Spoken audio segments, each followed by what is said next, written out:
Guys ये Insta पे बहुत ट्रेंड चलता है ना कि लड़के 10 रुपए की चाय के लिए 100 रुपए का पेट्रोल खर्चा कर देते हैं। हम सिर्फ 4 अच्छी फोटो के लिए एक अच्छे से एस्थेटिक कैफे में आए हैं और यहाँ का बिल 2000 रुपए आया है। તો એવું કહે છે કે અમે છોકરાઓ 10 રૂપિયાની ચા માટે કરે 100 રૂપિયાનું પેટ્રોલ ખર્ચી નાખીએ છીએ। એ વાત તારી 100% સાચી ને હું એગ્રી છું તારી જોડે। અને તું પાછી એવું કહું છું અમે 4 ફોટો સારા ક્લિક કરવા માટે કેફેમાં આવ્યા છે અને એનું બિલ બન્યું છે 2000 રૂપિયા। અરે અમે 2000ની દારૂની બોટલ પી લઈએ ને તો કોઈને ગંધ બી નહીં આવતી અને તો ખાલી 2000ની કોફી પીને લોકોને જણાવું છું લે। હવે તું મને એવું કહે છે આ 2000 રૂપિયા તારા હતા? તારા 2000 રૂપિયા હતા?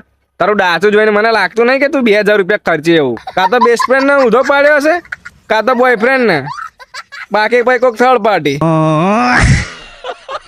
અમે ગણી નહીં બતાવતા અને તું કેફેમાં આવી એમાં પાઈ 2000 રૂપિયા બે આટલામાં તમે મૂતરી નાખ્યા પીને।